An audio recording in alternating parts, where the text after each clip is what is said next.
Deathworlders answered, humanity's first rescue in the Kepler sector. The Valoran research ship Celeste's Dawn floated dead in the cold expanse of the Kepler sector. Its hull was pocked with glowing rents where Krell plasma cannons had torn through once bright silver plating. Inside, red emergency lights strobed across every corridor, bathing the surviving crew in pulses of blood-colored warning. Commander Zixthar held the armrest of his command chair as another violent tremor shook the bridge. Smoke stung his nostrils, acrid and sharp, while the taste of burning circuits lingered in the recycled air. Panels sparked and hissed. A low, ugly grinding filled the background as life support systems faltered. "How many hull breaches?" Zixthar asked, voice raw. His second officer, Lyra, pressed trembling hands against her console. "Sections C through F are gone, sir. Complete venting. No survivors. Life support is failing in sections A and B. Oxygen levels dropping fast." Zixthar's chest felt heavy, not just from thinning air, but from the weight of failure. This was supposed to be routine. A simple survey of the radiation patterns near a dying star. They were scientists, not soldiers. Their ship carried no weapons, only research arrays, drones, and delicate sensors. Then the Krell had come. Predators, raiders, hunters who believed strength was the only law worth following. The Celeste's Dawn had tried to run, but Krell ships were built for pursuit. Sleek and predatory, their heavy cruisers had stalked the Valoran vessel like wolves circling wounded prey. The first volley had shredded shields like paper. The second had gutted entire decks. 17 crew had been pulled screaming into the void, their bodies freezing instantly as vacuum claimed them. Zixthar had watched it happen on a monitor, powerless, rage hollow in his chest. Now 3 Krell warships circled lazily outside, weapons primed. They could finish the Valoran ship in seconds. But they didn't. They circled, patient and cruel, waiting for life support to fail completely. Then they would board, strip the ship of valuables, and kill whoever remained. Predators savoring the final moments of their prey. "Sir," whispered Communications Officer Vela, her voice cracking. "We must send a distress call, please." Zixthar closed his eyes. Logic told him it was useless. No one answered distress calls in Krell space. Civilian ships avoided these regions. Even military patrols gave it wide berth. The Krell owned these dark reaches of the galaxy. But he had nothing left but hope. Do it, all frequencies, every channel. Vela's long fingers danced across the console, sweat dripping from her temples. The signal went out, a desperate cry across the void. The bridge fell silent. Crew exchanged hollow stares. Everyone knew the truth, no help would come. Minutes passed like hours. Oxygen scrubbers wheezed. Zixthar watched the pressure readouts dip lower. He calculated in his head, perhaps an hour left, perhaps less. Then, "Commander," Vela's voice cracked like lightning, "we've received a response."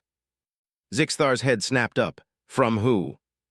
Her face drained of color. It's from Earth." The bridge froze. No one spoke. "Earth." The word carried weight, heavy with half-whispered stories. Everyone in the galaxy knew of it, the Death World.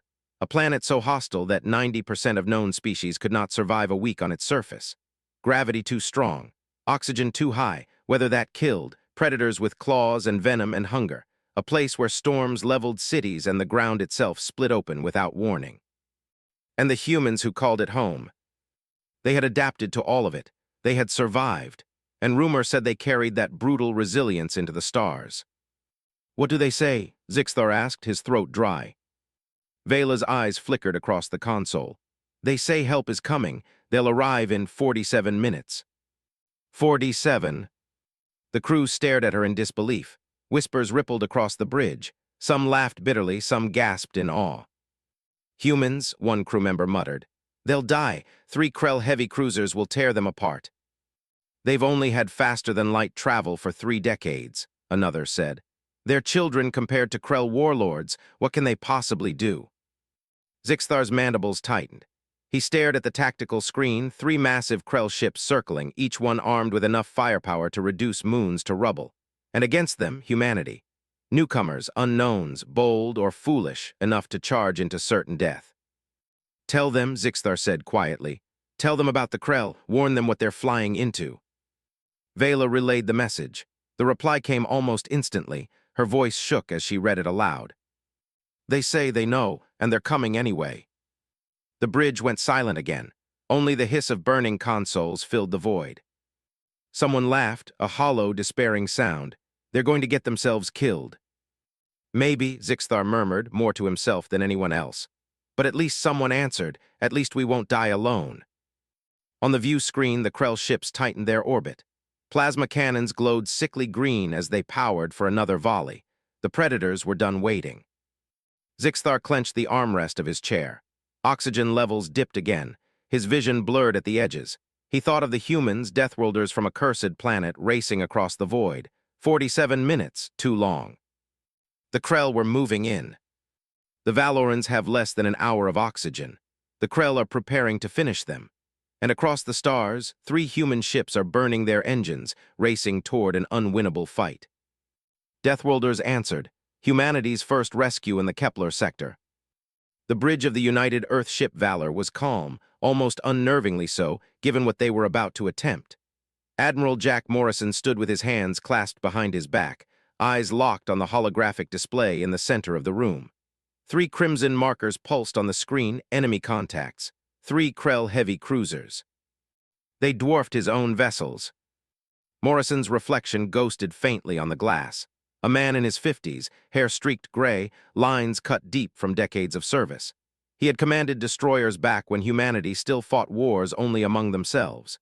He had watched Earth climb from oceans and air into the stars. He had buried too many friends along the way. Now here he stood, commander of one of Earth's first deep space fleets, about to throw it against predators the galaxy itself feared.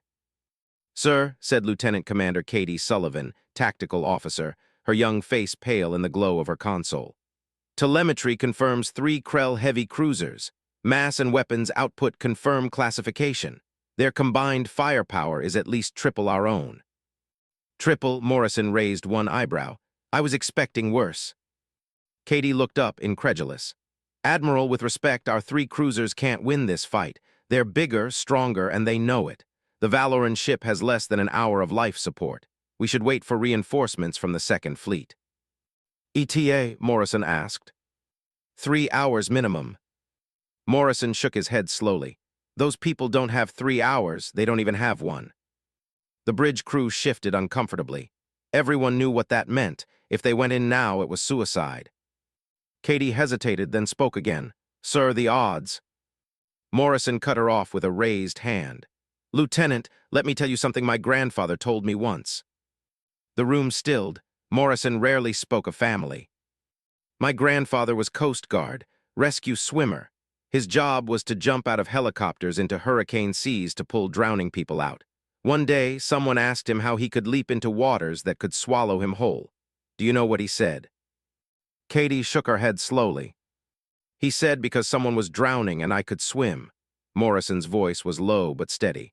"That's all that mattered, not the danger, not the odds. Someone needed help and he could provide it."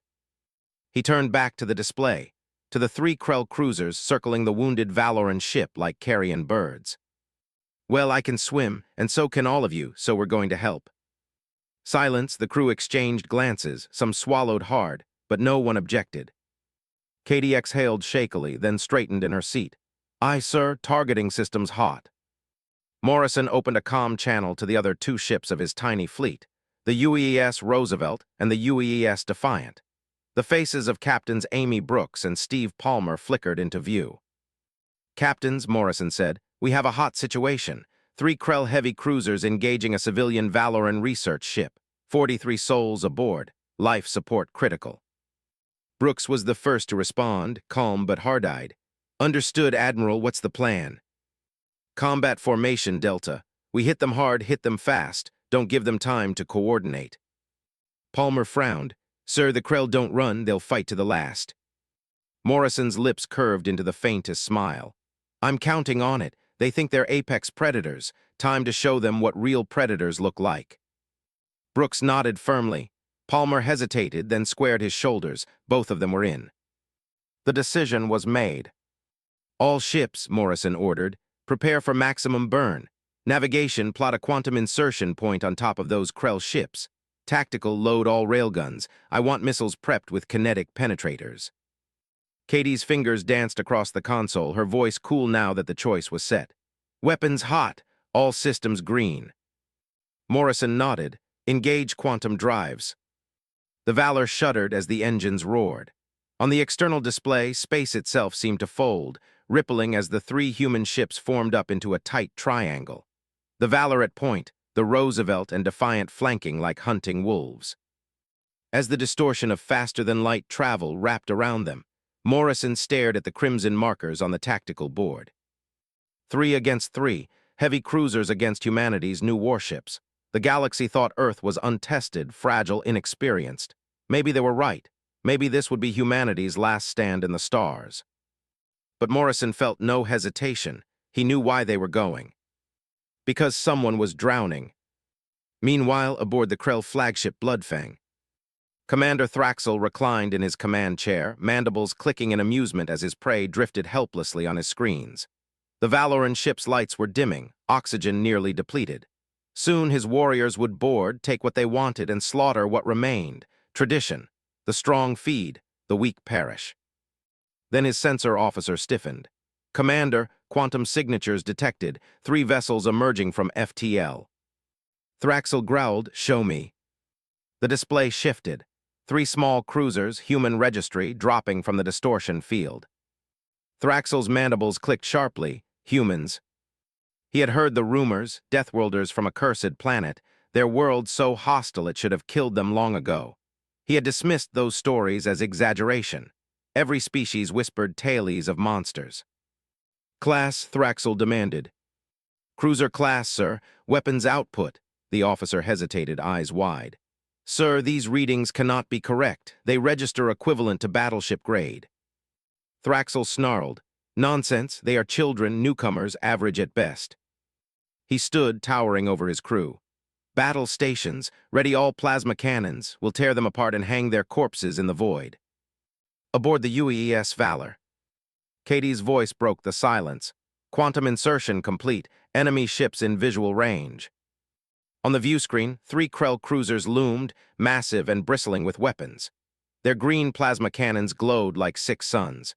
Between them, the broken Valoran vessel drifted, silent and bleeding atmosphere into the dark. The crew of the Valor tensed. Fingers hovered over controls, railgun capacitors hummed, missiles armed. Admiral Morrison's eyes narrowed. "Katie, target their port escort first. Railguns, maximum rate of fire. Let's drop their shields." "Aye, sir, target locked." Morrison let out a long, steady breath. "Fire." The first human railgun salvo streaks across space, slamming into Krell's shields, 3 glowing streaks of kinetic death that carry more force than the Krell thought possible. In seconds, the galaxy will learn what Deathworlders bring to a fight. Deathworlders answered, humanity's first rescue in the Kepler sector. The first volley screamed across the void. The Valor's railguns thundered, hurling slugs of dense tungsten at a fraction of light speed. They tore through the dark, glowing white from friction. The Krell port escort lit up as its shields caught the rounds. For a heartbeat, the barrier held.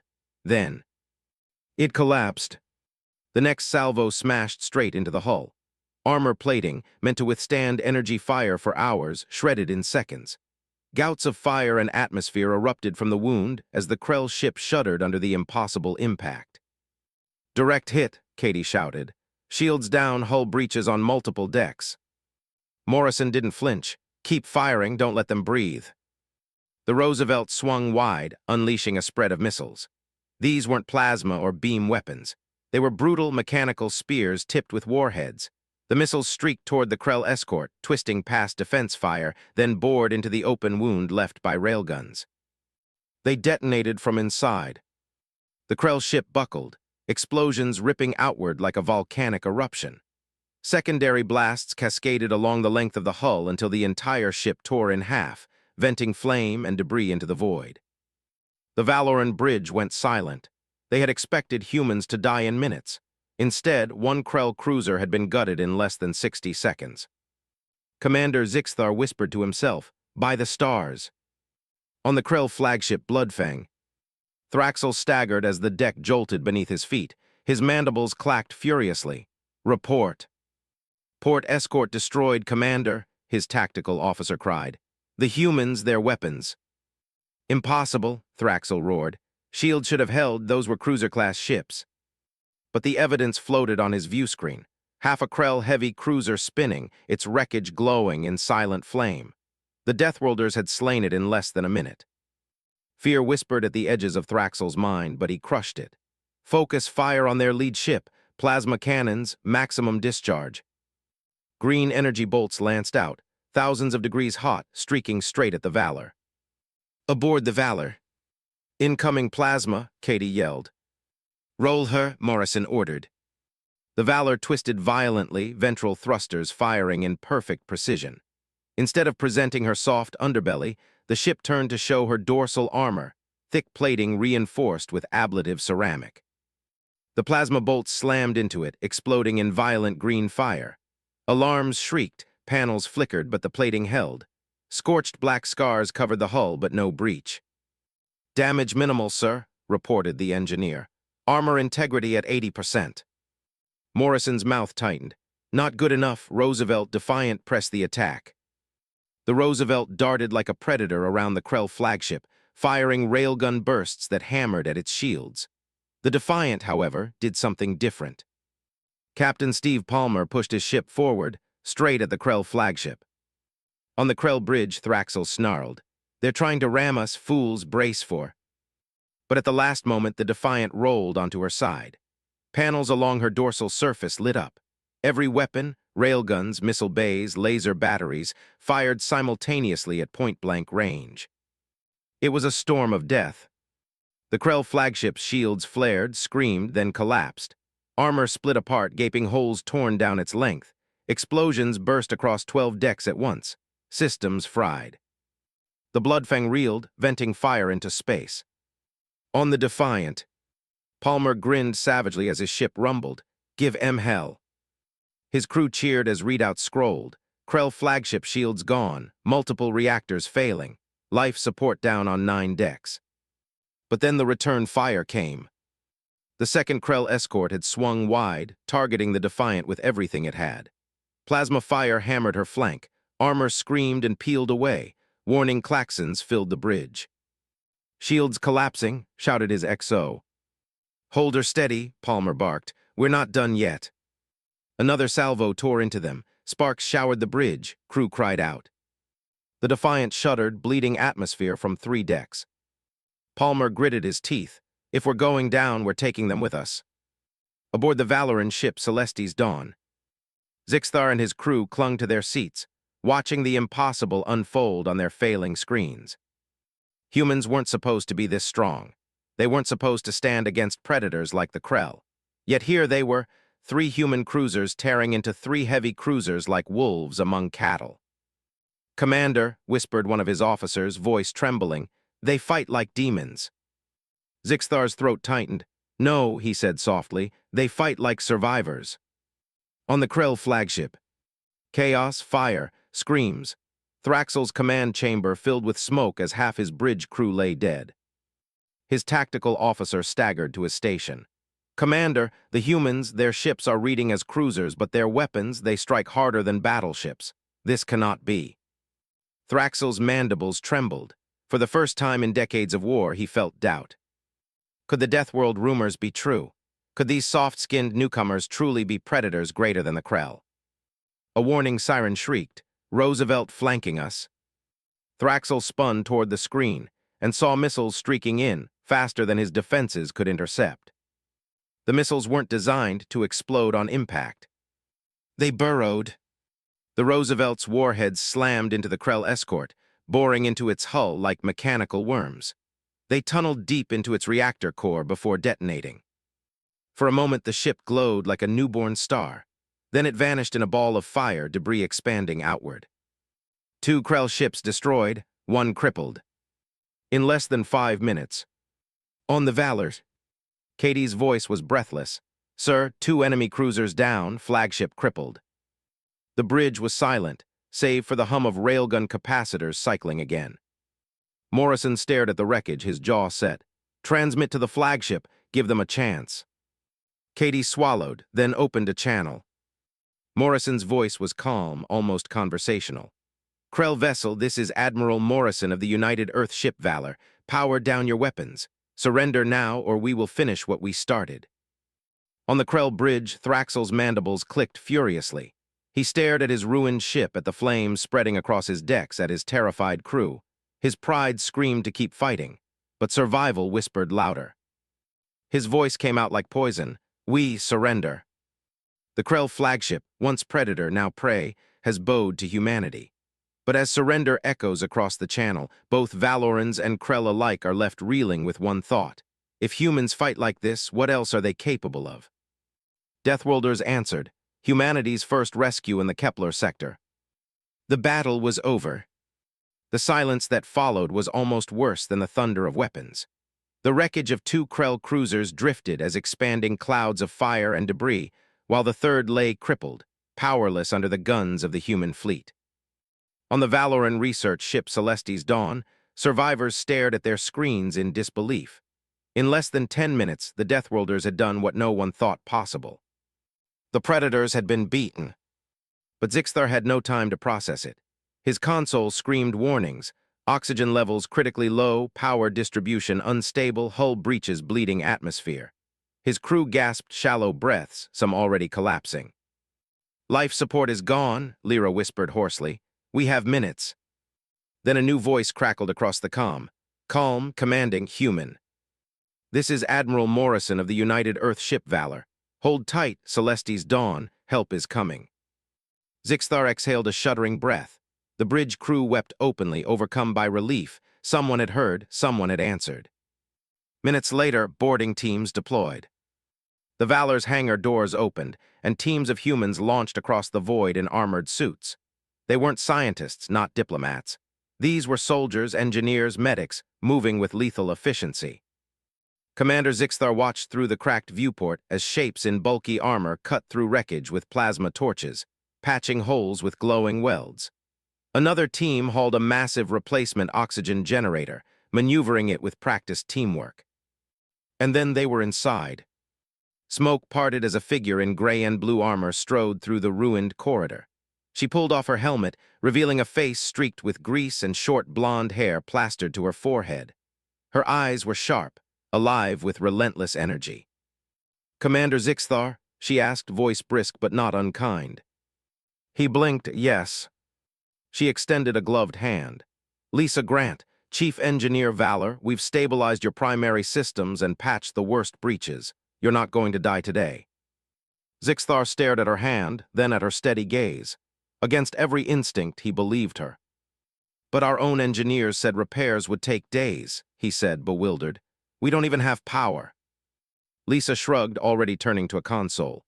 "Days if you wait for a dock, hours if you know how to improvise, and improvising, that's a human specialty." She slammed open a panel, sparks showering, and started rerouting power conduits with movements so quick and sure it left the Valoran engineers staring. "How do you even know what to do?" one of them asked. "Our systems are alien to you." Lisa smirked without looking up. "Electricity flows, valves jam, pressure builds. Doesn't matter if it's human tech or Valoran, physics is the same everywhere. We adapt." In the medical bay of the Valor. Meanwhile, human medics rushed into the Valoran ship, their equipment clattering as they moved with quiet urgency. Their leader, Paul Henderson, a man in his 40s with steady hands and tired eyes, knelt by an injured Valoran lying half-conscious with burns down his chest. Paul scanned the alien's vitals, then nodded to his team. "Circulatory system runs deeper. Need to avoid major vessels. Will stabilize with plasma seal, then pain inhibitors." The Valoran medical officer gasped. "You've never treated our species, you'll kill him." Paul didn't look up. "Anatomy's anatomy, heart, lungs, blood flow, pain response. Might look different, but it's the same puzzle. We just figure out the pieces as we go." His syringe hissed. The Valoran groaned, then steadied, breathing easier. The alien medic stared at Paul like he was witnessing sorcery. "How do you know this will work?" Paul's eyes softened. "Because he's alive, and I don't plan on letting that change." Back on the bridge of the Celestis Dawn, Zixthar floated through the corridors, dazed, watching humans swarm like ants through his broken ship. Welding patches, dragging power lines, hauling equipment. Everywhere they went, systems flickered back online. It should have been impossible, yet the impossible was happening. He turned to Lisa Grant, who was elbow-deep in a power junction. "Why?" he asked, voice quiet. Why risk so much for us? You gain nothing. Lisa paused, her hand still inside the panel. She looked up at him, eyes tired but kind. Because you needed help, that's enough. The words struck him harder than any Krell cannon. Meanwhile, aboard the Krell flagship Bloodfang, defeated Krell warriors sat in restraints, guarded by human marines in scarred armor. Commander Thraxel glared at the nearest human, a young marine named Danny Carter, rifle held with casual ease.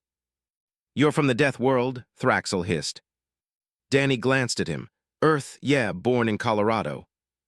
Impossible, Thraxel growled. Your planet should not support life, gravity too strong, atmosphere too corrosive, predators too many. How do you survive? Danny smiled faintly. We just call it home. Gravity made us strong, predators made us smart, weather made us tough. You know what's funny? We don't think of Earth as a death world. To us, it's just normal. Thraxel's mandibles twitched. You fight like demons. Danny shook his head. We fight like humans, and on Earth, if you can't fight, you don't live long enough to have kids. Evolution made sure of that. Thraxel said nothing more. For the first time in his life, he wondered if perhaps the Krell weren't the galaxy's apex predators after all. Later, Zixthar and Morrison meet. The human admiral finally stepped onto the Valoran bridge. He was taller than Zixthar expected, his presence heavy with quiet authority. Lines of age marked his face, but his handshake was firm, controlled. Commander Zixthar, Morrison said, United Earth Fleet, I'm glad we got here in time. Zixthar gripped his hand, still in shock. Admiral, my people owe you everything. Without you, the Krell would have slaughtered us. Morrison looked around at the patched consoles, the still-smoking panels. No one should die calling for help while others stand by. That's not how we do things. Zixthar hesitated. But you risked 3 ships against 3 heavy cruisers. The odds. Morrison's eyes hardened. Odds don't matter when lives are at stake. Where I come from, if someone's drowning and you can swim, you jump in. Zixthar swallowed. He had no words. Emotional beat. An apprentice Valoran engineer, barely an adult, approached shyly. Admiral, why? Why do humans do this? No payment, no reward, nothing to gain. Why throw your lives away for strangers? Morrison knelt slightly to meet her eyes. Because strangers don't stay strangers, they become neighbors, and neighbors become friends, and humans take care of their friends. Her eyes filled with tears. For Valorans, tears were a sacred sign of truth. For the first time since the attack, Zixthar felt hope. Repairs stabilized the Valoran ship. The Krell sit in chains, whispering of humanity's terrifying strength. And in the distance, word spreads, Deathworlders have shown their true nature. Predators, yes, but predators who choose to protect. The Galactic Council will not stay silent. Deathworlders answered, humanity's first rescue in the Kepler sector. The Grand Chamber of the Galactic Council was never quiet. It thrummed with the voices of hundreds of species, overlapping languages woven into a constant storm of sound. But today, silence reigned. 200 representatives sat in tiered rows, their eyes fixed on the central podium. Word had spread through the galaxy in less than 3 days. Deathworlders had not only fought Krell raiders, they had won. And not with overwhelming fleets, but with 3 ships against 3 heavy cruisers. The Krell had been humiliated. The Valorans had been saved. Now the galaxy wanted answers. At the podium stood Ambassador Helen Murphy, humanity's first and only representative to the Council. She was 52 years old, streaks of gray in her hair, lines of diplomacy and battle carved into her face.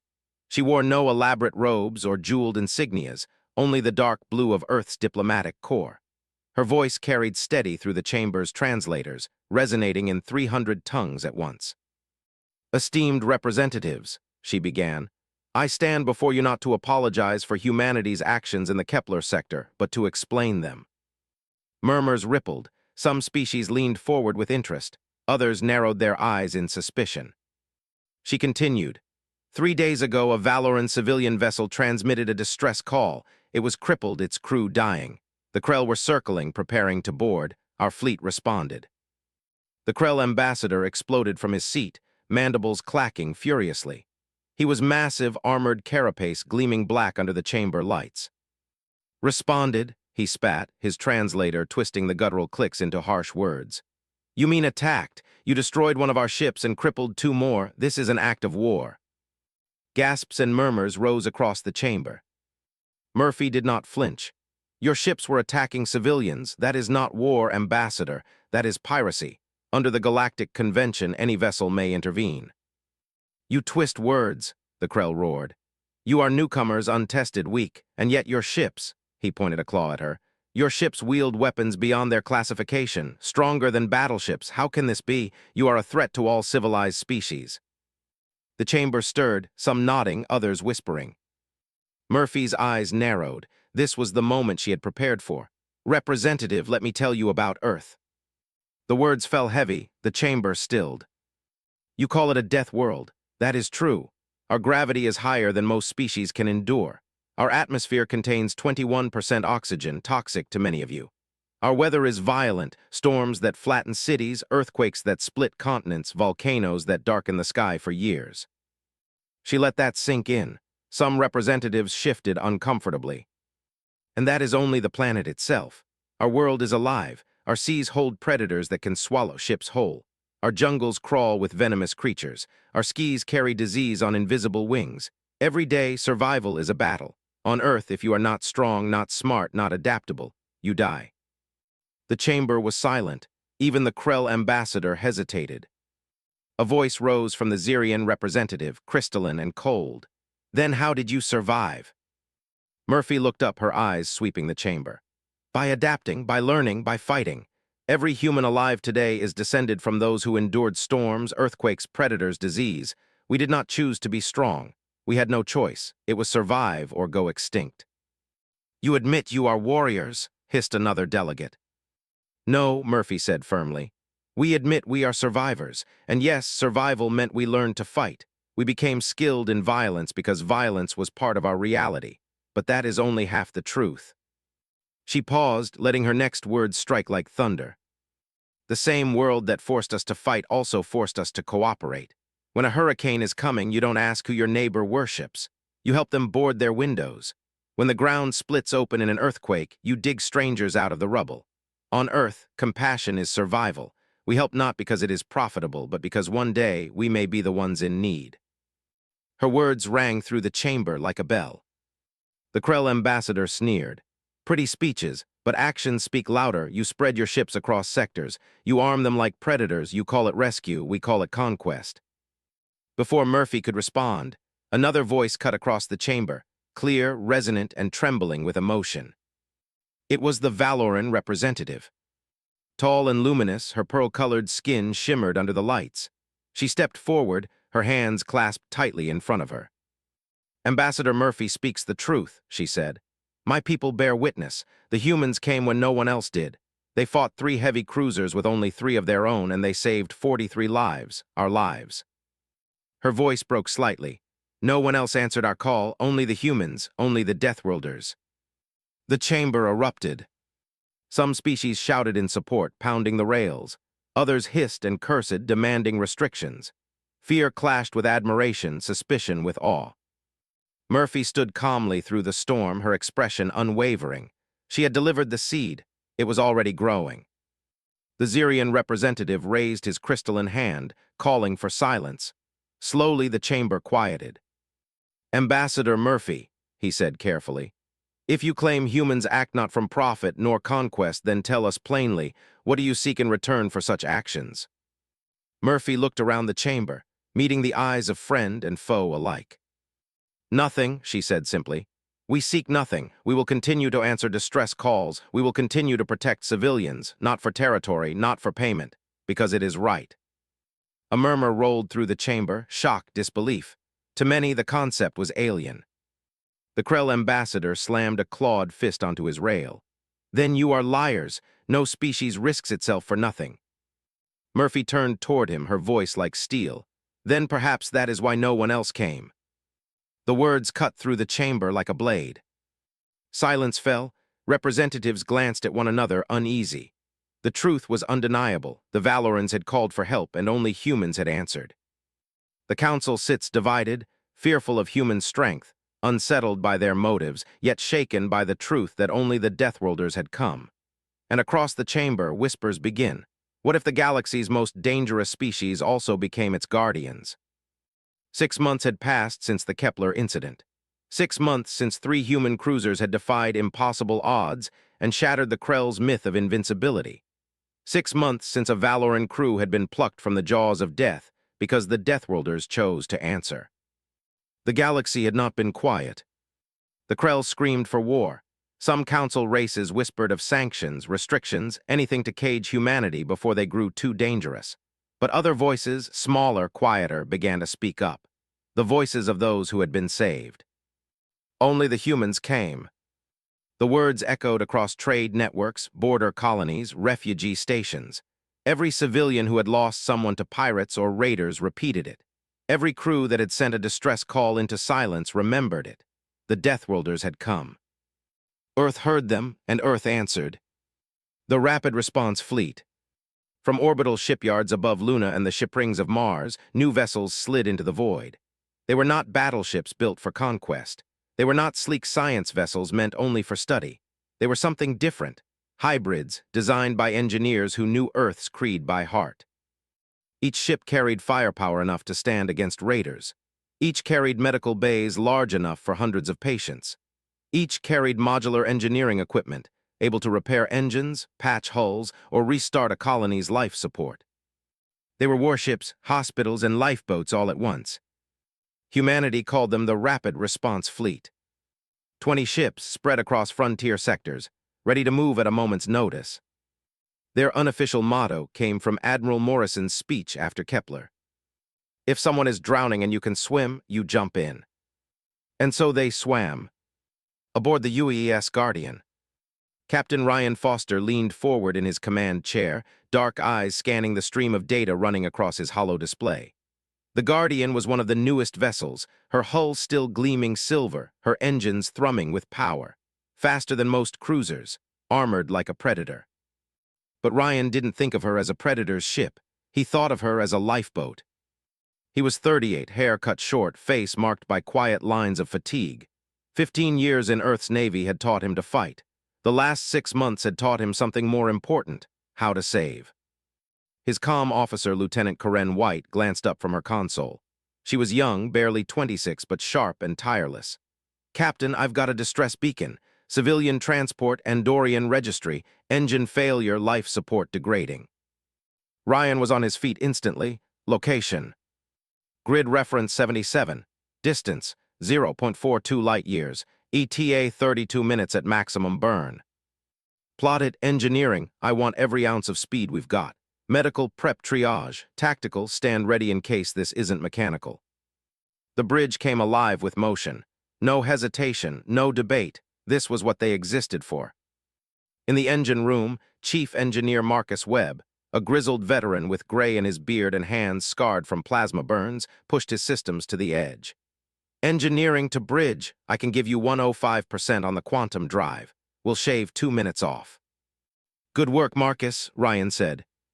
Corinne adjusted her headset, voice tightening. Captain, I've got the Andorian ship's signal, patching through. The hollow display flickered, showing a pale-skinned Andorian captain in a dim, failing bridge. She looked exhausted, her breathing shallow. This is Captain Sierra of the freighter Luminous. Our engines have failed. Life support is at 30%. We don't have long. Ryan's voice was steady. This is Captain Foster of the Guardian. Hold tight, Captain Sierra. Help is coming. The rescue. 30 minutes later, the Guardian dropped from quantum space beside the drifting Luminous. Its hull was scarred, flickering lights glowing weakly. Oxygen levels dangerously low. Scan for hostiles, Ryan ordered.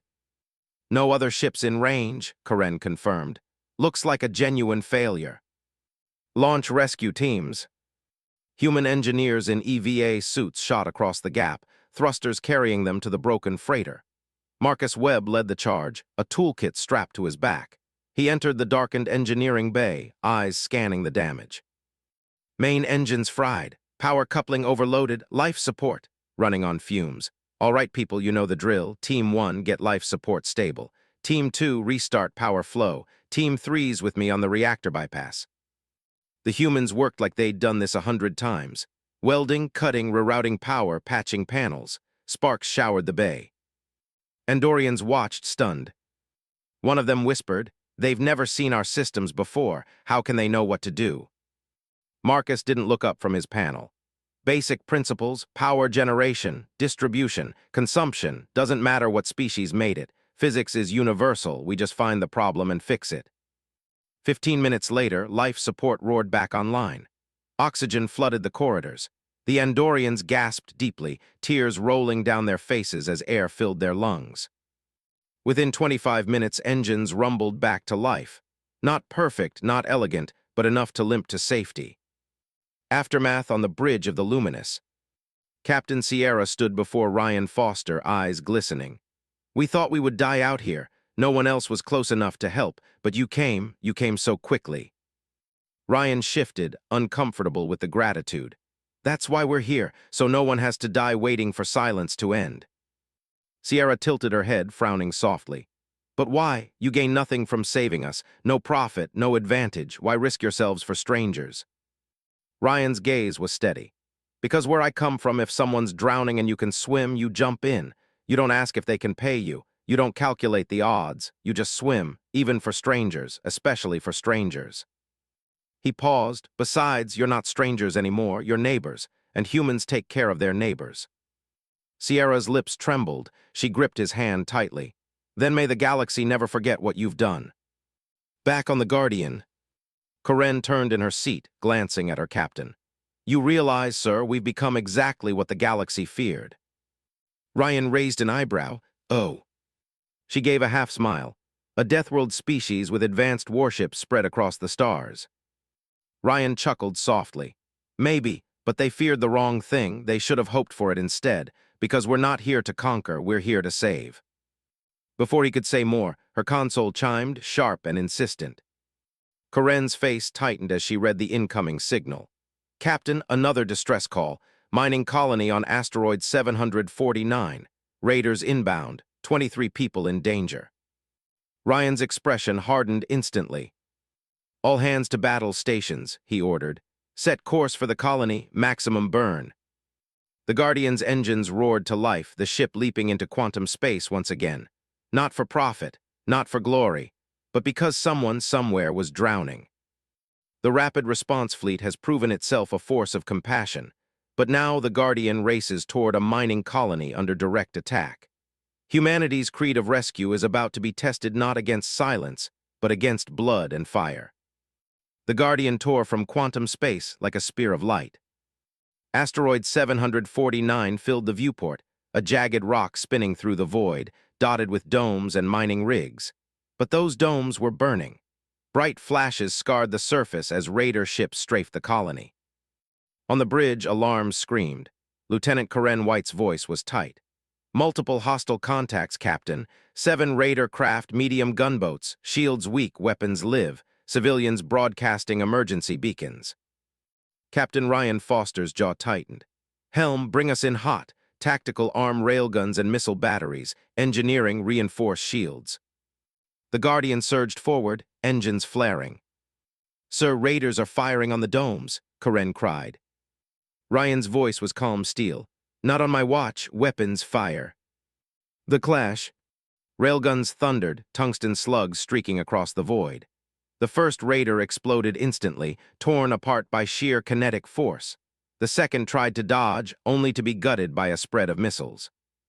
The raider formation broke apart in chaos. They had preyed on helpless miners before. They had not expected a Deathworlder warship. 3 down, Karen reported. 4 remaining, circling wide. The Guardian rolled hard, flanking maneuvers, snapping its bulk into positions raider ships had never seen from something so large.